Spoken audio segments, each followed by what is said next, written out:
Good morning. Well, good afternoon, Tanguy, in Switzerland. Good to have you with us.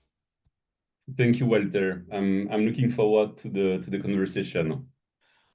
Absolutely. I've been really excited finding your newsletters and reading your work, and the connections you're making really opens eyes and minds. And being in education, we're hungry for these insights. So very excited.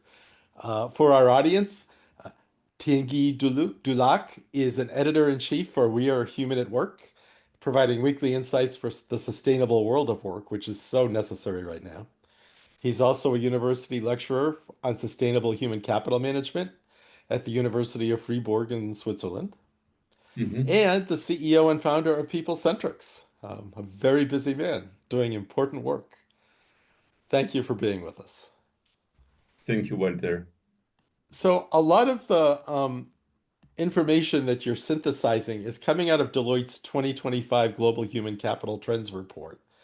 And you used Mhm. to work for Deloitte back in the day. I do. I do. Yeah, I've been working for them almost 15 years. amazing. Amazing. Um, you made the statement recently that the average worker faces 10 major changes a year, up from just two 10 years ago. What's facilitating that? We all feel it. We feel the pressure and the fast pace and everything happening. But is it technologically driven? What is it that's making everything change so quickly? Well, according to me, it's not only technological. It's the world we live in is really being disrupted. And I'm always thinking about the I don't know if you know the pastel framework, which is political, environment, sociological, and Yes. legal. And we have all of these components in the world today that is evolving quite fast. Yes. um, and I have the feeling that and it's true, when I started to work in consulting, you had like a one big major transformation within the HR function every 3 to 5 years. Yeah. No, I have the feeling that it's an ongoing change, and my biggest concern is the change fatigue and the change readiness for the recipients of the change. Yes, absolutely. We're seeing a lot of burnout in our profession. Um, it's the rate and the sense of fatigue. It's also that there's no time left to reflect and to be deliberate Mhm, and thoughtful about the changes that are happening. mhm, Um, I'm assuming none of this is coincidental, that all these things are happening for a reason. In this age of disruption, we've simply come to a time in human history where disruption is imminent. Is that a fair way to understand this? mhm. Well,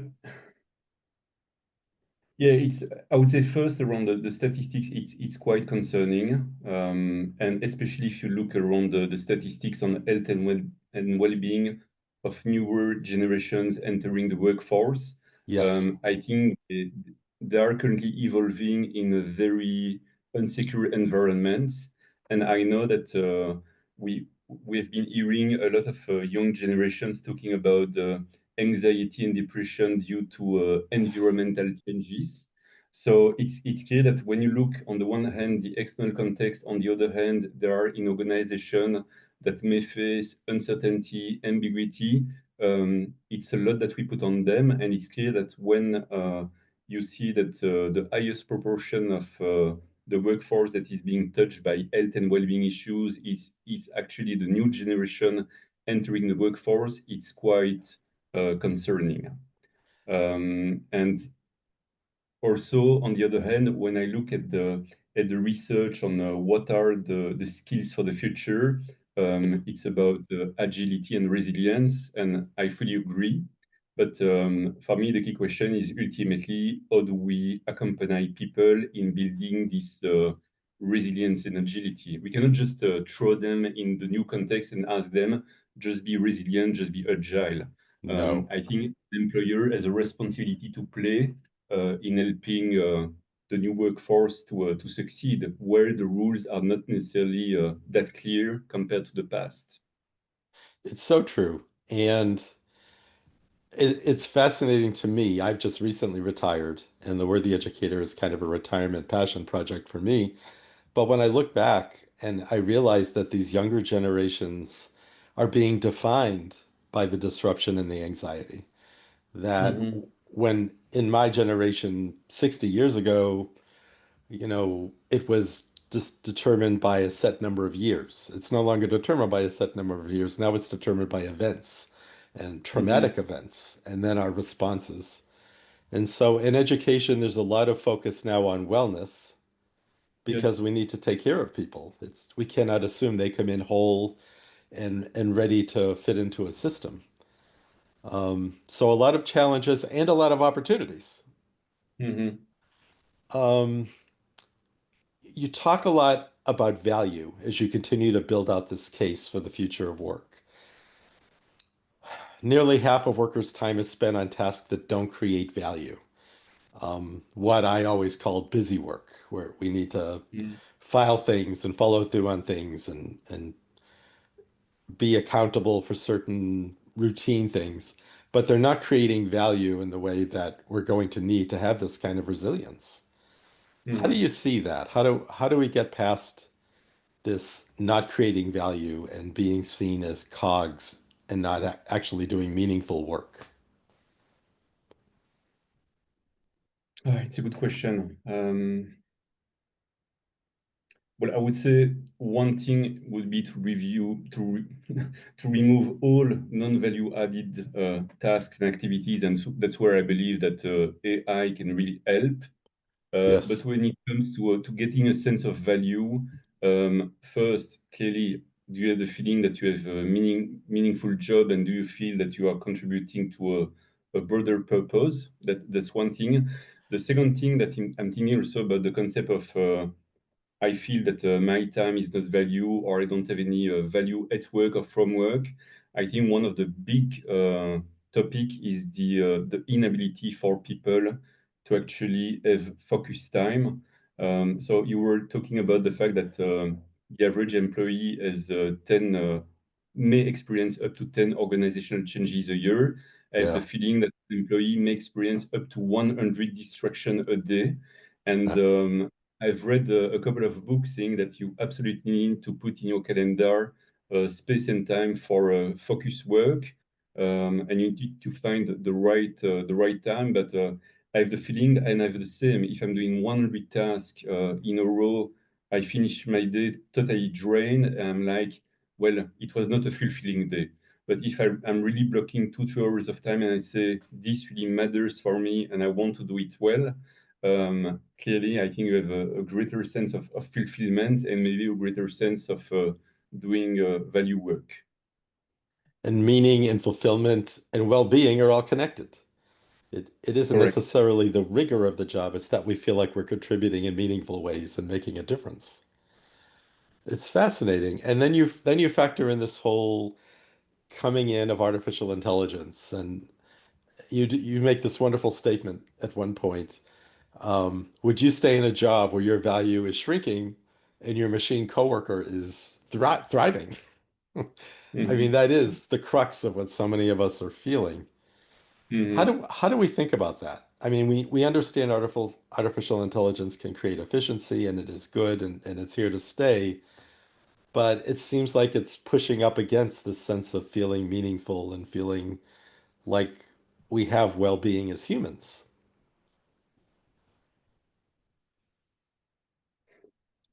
For me, ultimately, is do you want to be the one disrupting or being disrupted? So AI is there, it's a given, and it will likely impact your job. The extent to which it will impact your job really depend on the nature of the tasks. But Yeah, what I believe is that either you wait and see, and you see our technology will impact you, and you will be very concerned and anxious, waiting to see what's happening, or you actually the one thinking, look, yes, AI could potentially be embedded in my work. I like to understand where and how to make it happen, and let's be curious. And ultimately, for me, the question of AI, it's a question of mindset. Are you considering AI as an opportunity or as a threat? yeah. And that's the way. And people who says AI, I will not, I don't want to look at AI. I don't want to use tool like ChatGPT, Perplexity, etc. I do understand the point of view, but you have very high likelihood of chances to become potentially obsolete. And I think I'm a big fan of the concept of learning agility or curiosity. You need to Yes. take and you need to understand that the world is evolving and you need to grasp at least superficially what's happening in the world. You don't need to be an expert, but you need to play a little bit with the new technologies to really understand what it does, what it doesn't. But at the same time, just reviewing on a daily basis all the new AI apps coming out there, it's totally overwhelming. So the challenge is to really try to find the right balance between I'm keeping on with the trends, but at the same time, I don't need to review the trends on a daily basis. And you know, I was facilitating a conference last week with HR leaders, and the conference was about the forthcoming human capital trends in the field of human resources. And Yes. we asked in the room, are you following the trends on a daily basis, on a weekly basis, on a monthly basis, on a yearly basis? And a couple of people said in the room, well, I'm actually following the trends on a daily basis on LinkedIn. And I was like, yeah, but it's so overwhelming. It I'm is. following the trends on a yearly basis, like the Deloitte Human Capital trends. But even when I read those trends, I'm like, well, we need to cut through the noise because I believe that those trends are probably overhyped. So Yes. it means as individual, we need to have a critical thinking about, okay, that's what the analysts are saying about the external world, but I need to understand what is the relevancy to my actual world and if they're relevant, how do I want to tackle those trends? Right. That makes perfect sense. When we're looking at organizations, the organizations that exist now that were successful in the 20th century, that built and grew and are now fully mature, sustainable organizations, when you start looking at how they need to change work in order to create value and allow employees to contribute, creating value, is it almost antithetical? Does it go against how they were successful in the industrial age to say to them, we need to start removing tasks that no longer add value? Do we first need to define what adding value looks like in the 21st century? I think you just need to be open to redefine your overall products and services and how you are actually delivering your product and services. And we see that most successful companies are the one actually that are able to reinvent themselves. So you know the statistics that half of the half of the Fortune 500 companies are in this listing for I don't know the past 10 or 15 years. I don't know the statistics, but it shows that the pace of replacement of these well-known companies is going faster. And for me, one of the key is really the ability to redefine, to challenge the successful way of working and thinking and say, it worked for a couple of years, we've been very successful, but maybe it's time for us to adapt. And for me, what's very important is challenging the statu quo and Yeah. being open to making mistakes. And that's one of the probably one of the most difficult, which is I'm a big fan of design thinking, and design thinking is about very creatively creating prototype, and this prototype may not be perfect, and you Yes. need to accept that sometimes you will fail, you will learn, you will improve. But I have the feeling that in most companies, this mindset is not there yet. And you know, we see a lot of studies around um, psychological safety, saying we don't feel that we have the possibility to voice out of our opinion. I'm not sure that today we have a lot of culture where it's really safe to speak up and to challenge and to actually disrupt the way we act and think and behave. So it clearly requires a change in terms of the way we lead companies. It's true. And as a young worker, what I'm observing is someone in their 20s or 30s is shopping around for employers that give them that safe space to take risks and create value and grow. And they're not going to stick around if you're doing things in a way that make you out of date and unable to adapt and be agile. Mhm. When you think about this in an HR sense, how do young employees, young workers, how do they build that personal brand and how long do you expect them to stay at any one company, even a forward-looking company that is adapting and trying to evolve? Is it just not realistic that young people are going to invest in a company by a company brand? They're cultivating their own personal brand instead? Well, I would say it's still possible for a new generation of workers to enter and stay within the company, but the challenge is that the company ultimately needs to adapt to employees' needs and preferences, and they need to acknowledge that the people I hired 2 years ago may have different needs and preferences. Yes. Um, what is important, and it's an intuition, but I had a feeling that when I started to work, or when you started to work, Hmm. um, there was a company culture. It was very top down, and you need Yes. to adapt because it's a great name, and the name is G Procter and Gamble, or I don't know what, and you say Yeah. that's the way it is. I'm making an investment. It's my career, and I play the game of the corporate culture.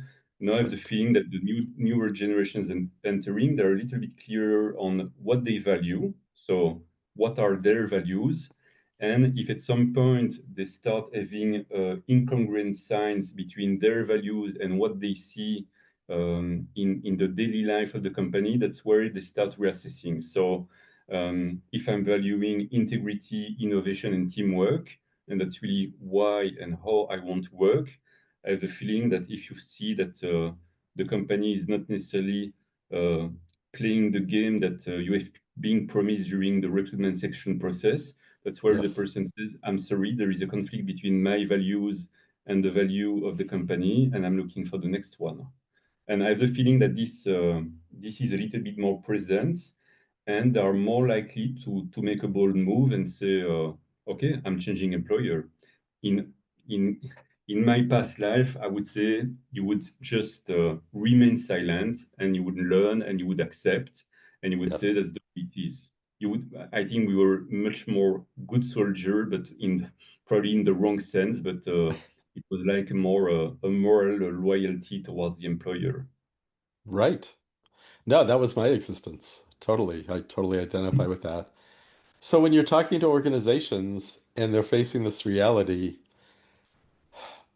what is the process for them to start to, I guess it's not individualize, but personalize the work experience so that they're more aware of employees' different needs and interests? It's so different from the top-down model you talked about.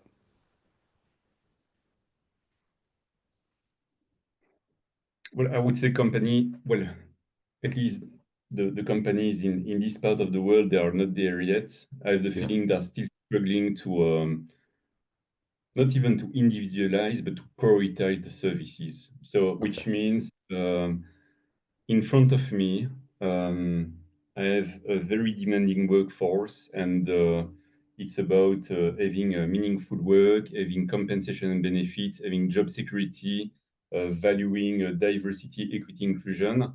And I feel that right now, a lot of companies are a little bit struggling to redefine their employee value proposition, which is what do we offer and what do we need to stand for. And it's clear that an organization cannot be successful and be a pioneer in all of these areas. But Right. given they start having challenges to attract, engage, and retain the workers, you can feel that they're really trying to think, okay, how do we redefine the employee value proposition? And then you need to deliver against this employee value proposition. And at some point, you may want to individualize the work experience or the work expectations, but Mhm. it requires a much higher level of maturity. So I would rather take a step back and instead of trying to individualize, I think first it's about redefining who you are as an employer, what do you Yeah, offer, what do you stand for, and then ultimately trying to deliver a matching work experience. that's fascinating. Um, from an HR point of view, does HR need to reorganize and look differently in order to help a company reach that maturity and understand what their value proposition is? My immediate response, it's not HR, it's about equipping the line managers and the people managers to have that Uh, type of conversation. So ah, um, moving beyond discussion around past performance and rating and just really have a real conversation with their employees and being open and to discuss, look, for the next 24 to 36 months, what are you valuing? Are you looking for promotion? Are you looking to decelerate and take a little bit more time and you are valuing work-life balance? Or and it's I have the feeling that when I read the research and most the clients I'm talking to, it's always the same. It's about we need to upskill our people managers to actually manage the people, and I have the feeling that it's becoming more and more difficult because we are facing a multicultural, a multi-generational workforce, and yes. you need quite people oriented and to feel comfortable to have this conversation with people. And it's not just talking about the past and the present, but it's also talking about their future. And if you are not having this kind of conversation, they will start forming their own opinion about what the future should be. And if the Yes. employer cannot meet their their needs, they will just say, okay, they're not even willing to have a conversation with me around those topics. When I'm voicing my opinion, I have the feeling that it doesn't change anything. So it's time for me to for the next experience, the next employer. So it's a question of really fostering a dialogue, but it's we are in a very strange time because I have the feeling that from an economic perspective, a lot of companies are economically struggling and are really focused on delivering the present, Yeah, delivering performance, but not that much the long-term sustainable future of the individual and the company. So we are not in a situation that is really optimal to have that kind of conversation. understood. And I mean that's why this is such powerful work you're doing. You're right there on the edge of it. It's playing out. It's by no means in focus or already happening. It's right on the edge of starting to happen. So such it must be exciting work for you to see all this and be watching and learning as you're watching it play out. Yeah, but at the same time, I'm the feeling that I'm also an outlier thinker in the sense that I'm talking to companies about long-term investment in human capital so that you are securing the workforce for the next decade. That's the type of belief I have, but right now it's really about cost efficiency and margin and so it's there is a little bit of a dilemma, which is do I just want to run the machine so that it works, or do I Yes. really want to make a long-term investment? And it's clear that when you experience, you know, um, and you can see that, but when you have cost containment, where do you cut? You will cut diversity, equity, inclusion, health and well-being, learning and development, Yes. and these are all the topics that are actually long-term investment into your workforce. So I think cutting down on this topic, you don't see the negative consequences within the next 12 months. But within the next 5 years, you will definitely see them. But the long-term consequences are much more abstract. That Yes. most leaders they don't really care about cutting into these areas because they don't have a direct impact on the long-term effort. Very true. So very true. And in speaking to educators, you're speaking to our heart. This is what we believe, this is what we see, and yet we understand that business is driven by the bottom line, that if they can get immediate results for the bottom line, that's what they're going to look at. You make a fascinating statement that everyone wants great leaders, but we're eliminating the roles that create great leaders. Can you talk a little about that? I think the middle manager role is one of the most difficult because on the one hand, you need to manage, let's say, the lower level of the workforce, and they have their specific needs and expectations, and at the same time, you need to manage the top management. And it's extremely difficult because they're really squeezed in between. And when there was COVID, actually, studies demonstrated that the middle manager was actually the layer in the workforce that experienced the higher level of burnout. Yeah. And I'm not surprised because I was in that specific situation where I had also my top management, my employees, and sometimes you have to manage very opposite messaging, and it can be quite a difficult job. And ultimately, at the end, it's your performance that is being measured, not that Yes. much the way you manage people. And it means that it comes on top. It's a huge workload for which you are not necessarily recognized and rewarded. When you see more and more studies are also showing that some people they don't want to become managers. They say it's not for me. I've seen others suffering in that role. I've read Yes. also studies that up to 50% of newly promoted people managers are actually failing within their role. So I think the role is becoming less and less attractive, and however, it's a role that is extremely critical in an organization. It is. It really is. And you go on to talk about how performance and management systems are broken. So why fix them? What if we just forget about them? What if we do that? And yes, if we do that, what replaces that? How does that free us up to do what you're describing that managers should be doing? Well, you have to. There is a very important choice around performance management. Are you using performance management to assess performance and recognize the past and reward the past, Yeah. or are you using performance management to develop the future? Yeah. If the leadership is pretty clear that it's a developmental focus, you can definitely scratch away the ranking.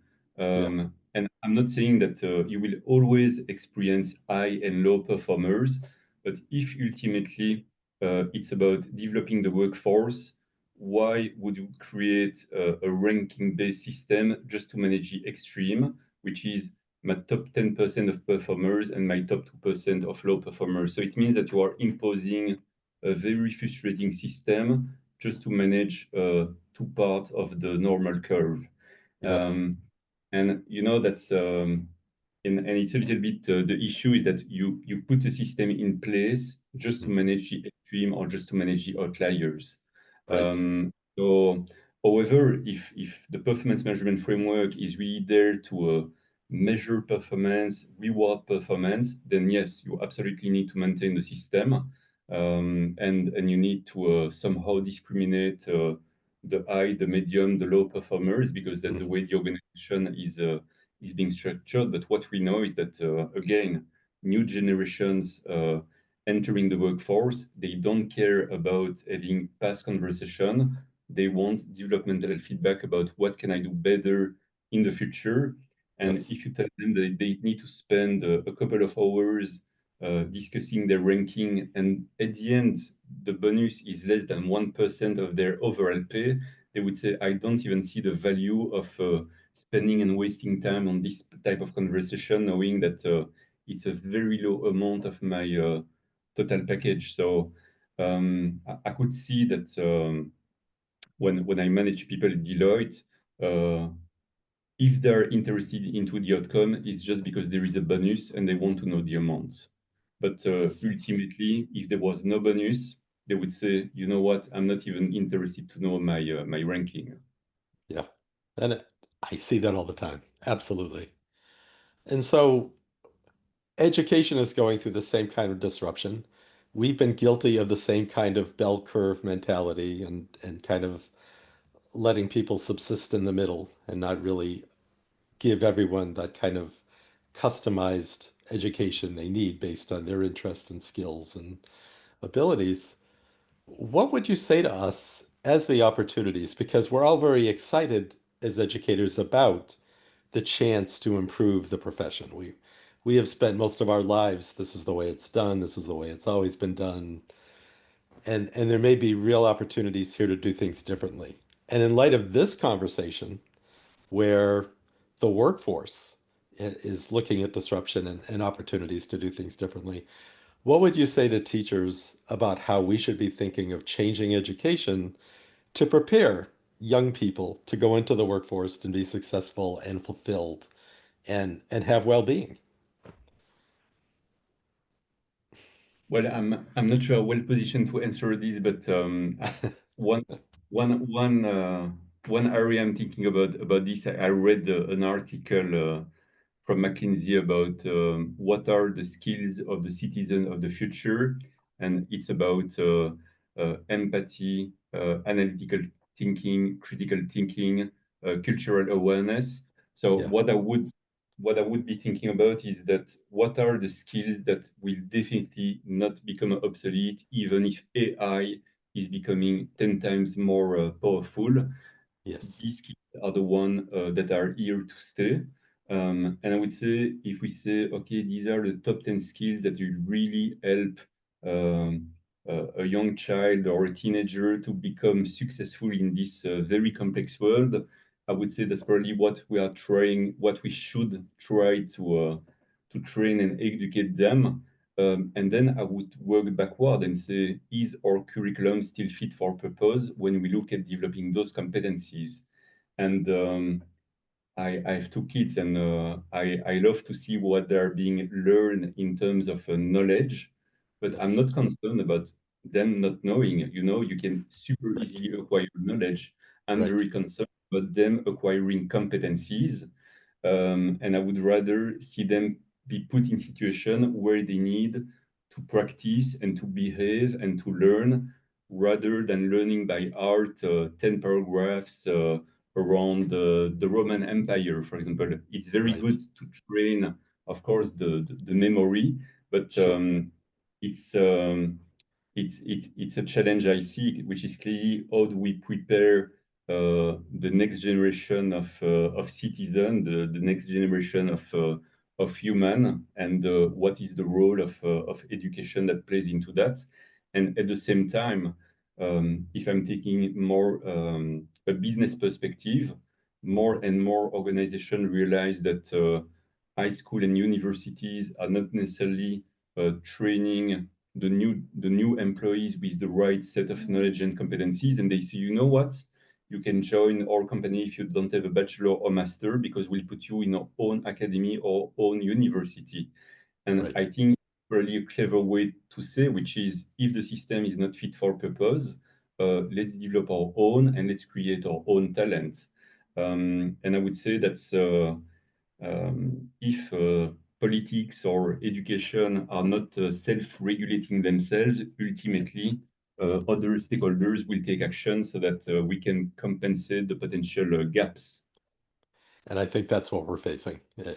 Speaking from here in the States, but talking to educators around the world, that's the disruption right there, that there are other interests that are going to step in, and if we're not prepared to do it, others are.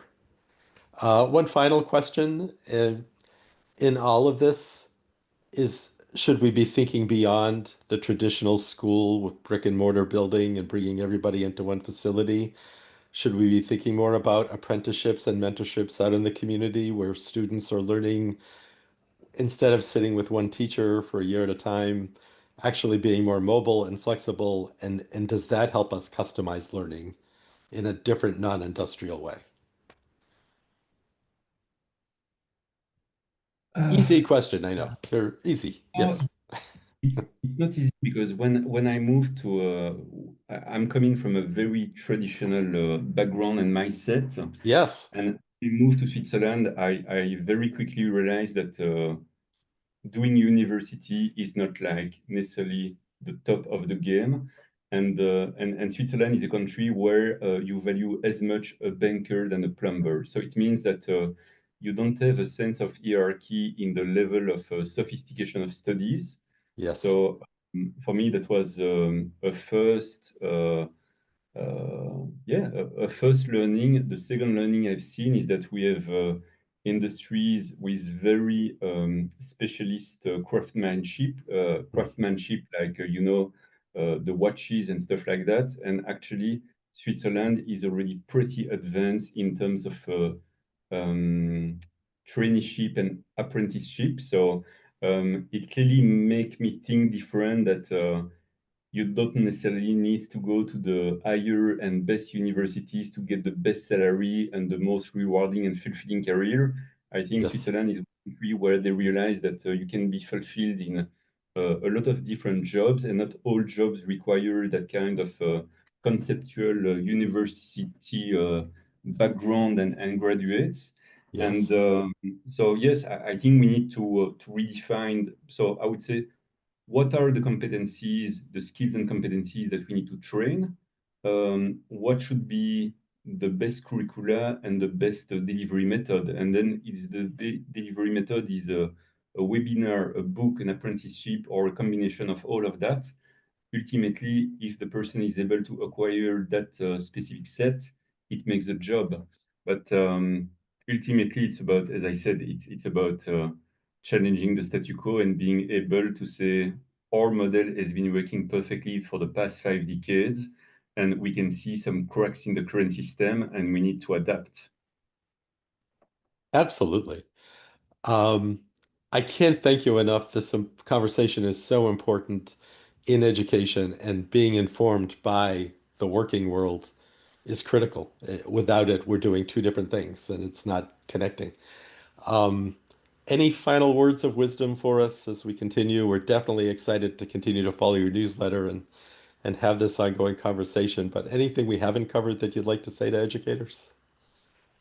I'm I'm profoundly convinced that there are two areas where we need to invest. It's education and health. That's the two areas where we cannot cut on. We cannot make any compromise. And I believe that unfortunately right now it's a little bit being challenged, but I'm pretty convinced that putting the emphasis on these two sectors will be critical for our individual and collective success. Wonderful. Thank you, Tanguy. This is fantastic. I can't wait to get this out into the edusphere and get people talking about it. Um, Thank you for all you do. Thank you for Thank you, making Walter. time, and looking forward to talking in the future. Thank you. See you soon.